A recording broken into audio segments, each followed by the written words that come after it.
It was Halloween night, and my friends and I decided to do something different for a change. Instead of the usual house party or trick-or-treating, we chose to explore an old, abandoned house at the edge of town. There was a legend about the place, something about a family that had vanished years ago under mysterious circumstances. The house had been boarded up ever since, but tonight, fueled by the spirit of Halloween and teenage bravado, we made it our destination. We arrived at the house just as the last bit of light disappeared from the sky. The place looked exactly how you'd imagine an abandoned house would on Halloween, dilapidated, with peeling paint and overgrown vines crawling up the walls. The windows were shattered, and the front door hung on its hinges, swaying slightly in the breeze. I felt a chill creep up my spine as we stood at the entrance. A few of us exchanged uneasy glances, but we couldn't back out now. We had dared each other to stay inside the house until midnight, and no one wanted to be the first to admit they were scared. Once inside, the air was thick with dust, and the smell of decay lingered everywhere. Our flashlights flickered against the faded wallpaper and old furniture covered in white sheets. The floor creaked under our weight, making every step feel more ominous than the last. As we ventured deeper into the house, something felt wrong. It wasn't just the darkness or the decaying walls. It was like the house itself was watching us, waiting for something. My heart started to pound faster, and I had to remind myself that we were just a bunch of kids, wandering around an empty house. There was nothing to be afraid of, right? We reached what looked like the living room, where an old, broken chandelier hung precariously from the ceiling. The only sound was the soft shuffling of our feet and the occasional nervous giggle. Suddenly, the temperature dropped, and the air grew colder, far colder than it had been outside. The hairs on the back of my neck stood on end, and I could see my breath in front of me. That's when we heard it, a faint tapping sound coming from upstairs. It was slow, rhythmic, like someone knocking gently on wood. We all froze, our flashlights trained on the staircase. None of us moved or spoke, waiting for the sound to stop. But it didn't. It grew louder, more insistent, as if something was trying to get our attention. "I'm not going up there," one of my friends whispered, her voice barely audible. I couldn't blame her. Every instinct in my body was screaming to get out of that house, but something pulled me toward the stairs. Curiosity, maybe, or the stupid need to prove we weren't afraid. I took a step forward, then another, and before I knew it, we were all inching our way up the stairs. The tapping continued, louder now, echoing through the empty halls. My flashlight flickered as we reached the top landing. The sound was coming from a room at the end of the hall, where a door stood slightly ajar. With shaky hands, I pushed the door open. The room was empty except for an old wardrobe pushed against the far wall. The tapping had stopped, and silence pressed in around us. I stepped closer to the wardrobe, my heart racing. I knew I shouldn't open it, but I couldn't stop myself. As my hand reached for the handle, there was a loud bang behind us, as if the front door had slammed shut. We all jumped, whipping around, but the hallway was empty. The wardrobe door creaked open on its own, revealing nothing but darkness inside. Then came the scream. A high-pitched, blood-curdling scream that echoed through the house, sending chills down my spine. It wasn't any of us. It sounded like it came from below, from the front door. We bolted out of the room, down the stairs, and out of the house without looking back. When we finally stopped to catch our breath, we were outside, standing in the cold night air. I looked back at the house, expecting to see something, anything, in the windows. But there was nothing. One of my friends broke the silence, saying what we were all thinking. That scream wasn't human. We never spoke about that night again, but I couldn't shake the feeling that something had followed us out of that house. Later, when I looked into the history of the place, I found out that the family who had disappeared was never found, except for one thing, their young daughter, who had reportedly screamed before vanishing into thin air. The house wasn't haunted. It was something much worse. Something was still inside, and whatever it was, it didn't want us to leave. And as I lay in bed that night, I heard it, the faint, rhythmic tapping, coming from the closet.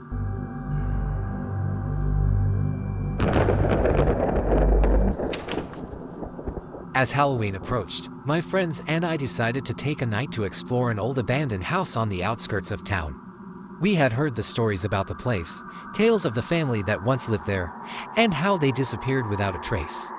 Intrigued and a bit reckless, we packed flashlights, snacks, and a sense of adventure. We arrived just after sunset, the sky painted with hues of orange and purple. The house loomed before us, its broken windows resembling dark eyes watching our every move. We hesitated at the entrance, exchanging nervous glances, but curiosity got the better of us. We stepped inside, the wooden floor creaking beneath our feet. Dust particles floated in the beams of our flashlights, creating an eerie atmosphere. The air felt heavy as we explored the first floor. Cobwebs hung like drapes, and the faded wallpaper peeled away from the walls. We whispered about the history of the house, each story becoming more exaggerated than the last. I could feel the thrill of fear mixed with excitement. As we moved deeper into the house, I could sense an unseen presence, a weight in the air that made the hair on my arms stand up. We climbed the stairs, our flashlights illuminating the way.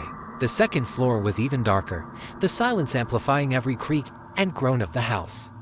We ventured into a room at the end of the hallway, its door hanging ajar.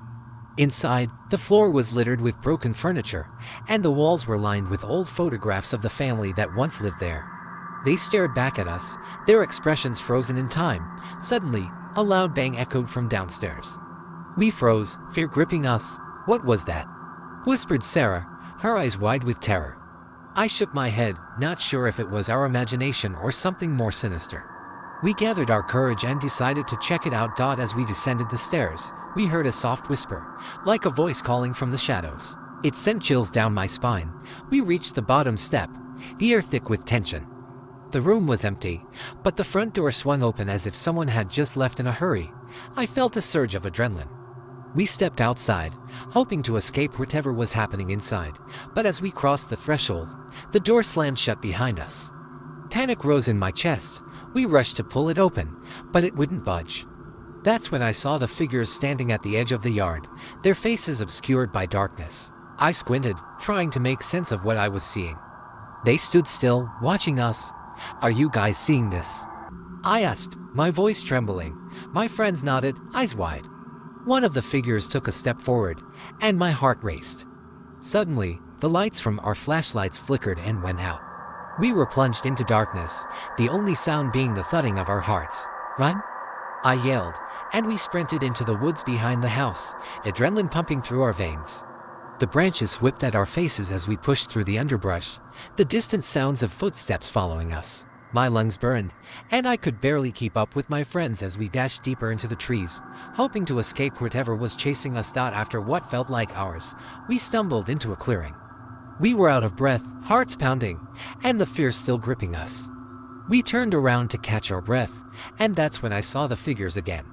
They were closer now, emerging from the shadows of the trees. We huddled together, fear radiating from each of us. The figures stepped into the moonlight, revealing themselves. They were not monsters or ghosts, but rather people, just kids our age, dressed in Halloween costumes. Relief flooded over us. "We thought you were the ghosts of the family that disappeared," I blurted out, still panting. One of them laughed. "Yeah, we've been trying to scare people away from the house. It's a tradition." As we exchanged nervous laughter, I realized I had let my imagination get the better of me. Just as we started to relax, a low rumble of thunder echoed overhead.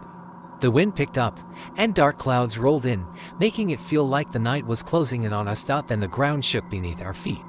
The laughter faded as we all froze, eyes wide in terror. The ground cracked open nearby, a deep fissure forming in the earth, and from it, a chill wafted through the air. The kids in costumes began to back away, fear in their eyes now as well. "What is happening?" someone shouted. The laughter was gone, replaced by an uneasy silence. The costumes they wore suddenly shifted, transforming into the very clothes of the family from the photographs. I took a step back, heart racing.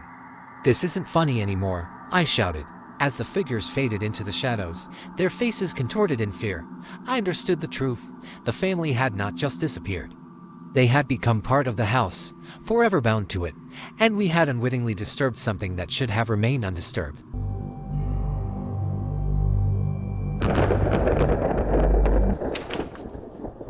Halloween night had always been my favorite. The air was crisp, the leaves crunched underfoot, and the thrill of the spooky season brought a unique energy. This year, my friends and I decided to take our Halloween celebration to the next level by visiting an old, abandoned house rumored to be haunted. We planned to spend the night inside, armed with flashlights, snacks, and more bravado than sense. As we approached the house, it loomed before us, its windows dark and cracked like empty eyes staring into the night. The wind howled through the trees, creating an eerie melody that sent shivers down my spine. My friends, however, were already trading ghost stories, their laughter echoing in the dim light. I felt a knot of anxiety forming in my stomach but shrugged it off. I wasn't about to let fear spoil our fun. We entered the house, the door creaking ominously behind us. The inside was just as unsettling as the exterior. Dust covered every surface, and the air was stale. A musty smell filled my nostrils, a mix of old wood and something I couldn't quite place. We flicked on our flashlights, the beams cutting through the darkness. Shadows danced along the walls, and I couldn't help but feel that they were watching us. As the hours passed, we explored room after room, our bravado slowly fading as the house seemed to come alive around us. In one room, we found old photographs of families long gone, their faces twisted and blurred by time. Another room contained a broken mirror that reflected distorted images of us. I couldn't shake the feeling that the house was telling us something, a warning of sorts. Then, we heard it, a soft whisper, barely audible over our chatter. At first, we dismissed it as the wind, but the whisper grew louder, more insistent, sending chills down my spine. "Get out," it seemed to say. I felt my heart race. My friends laughed, thinking it was a prank, but I sensed something was wrong. "Guys, I think we should leave," I said, trying to sound nonchalant. They brushed me off, eager to continue the adventure. I reluctantly stayed with them, hoping it was just my imagination running wild. Suddenly, one of my friends, Sarah, screamed. We rushed to her side, and there, on the wall, was a fresh smear of red, as if someone had drawn a line with blood. My stomach dropped. We were all terrified now, the laughter replaced by heavy silence. What was happening? We decided to stick together, moving cautiously through the hallways. As we reached the back of the house, we stumbled upon a small, hidden door. It was slightly ajar, and an inexplicable urge to open it gripped me. I turned the knob and pushed the door open, revealing a staircase that spiraled down into darkness. The air felt colder, and I hesitated. "Come on, let's check it out," Tom urged. His confidence seemed forced, but we followed him down the stairs, our flashlights illuminating the crumbling steps. The air grew heavier, almost suffocating. At the bottom, we found ourselves in a small, musty cellar. Old furniture lay scattered, but what caught my attention was a large, dusty trunk in the corner. I approached it, a mix of dread and curiosity swirling within me. As I reached for the lid, I heard a loud bang from above. The door we had entered through slammed shut, plunging us into darkness. Panic set in as we fumbled with our flashlights, their beams flickering erratically. "Did you lock the door?" I shouted, my voice trembling. "No. I thought you did," Sarah cried. My heart raced. We were trapped. Just then, the trunk creaked open. I froze, my breath hitching in my throat. Something inside moved, and in a flash, a figure shot out, lunging toward us. I screamed and stumbled back, colliding with the wall. The figure was small, a child dressed in tattered clothes, her face pale and gaunt. "Help me," she whispered, her voice barely a sound. In that moment, the lights flickered back on, illuminating the room. We were no longer in the cellar but outside the house, standing in the moonlight. Confused and terrified, we looked around, the house behind us standing silent and still. "What just happened?" Tom gasped, his eyes wide with disbelief. I turned to the others, my heart racing, but my gaze fell on the child again. She stood at the door, her eyes wide with despair. "They won't let you go," she said, before vanishing into thin air. The horror of the night washed over me like a cold wave. As we hurried away from the house, I glanced back. The old structure seemed to breathe, exhaling a chill into the night. We survived, but the truth lingered in the air. That house was alive, filled with secrets and trapped souls, and it had chosen to show us just a glimpse of its dark reality.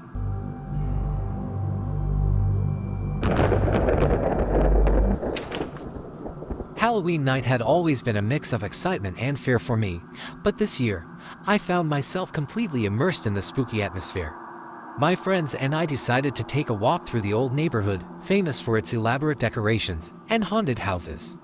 The moon hung high, casting an eerie glow on the streets, and every rustle of leaves felt amplified, like the world was holding its breath. As we strolled, we came across a yard with an ancient, twisted tree that stood out even among the decorated houses. It was draped in cobwebs and adorned with jack-o'-lanterns that flickered like eyes watching us. We couldn't resist the pull of curiosity. As we approached, the air turned heavy, and a chill crept down my spine. My friends dared each other to touch the tree, but I hesitated. There was something about it that felt wrong, a foreboding sensation I couldn't shake off. As we ventured closer, the atmosphere shifted. The laughter and chatter from the other trick-or-treaters faded away, replaced by an unsettling silence. My friends were enthralled by the decorations, but I felt a deep unease growing within me.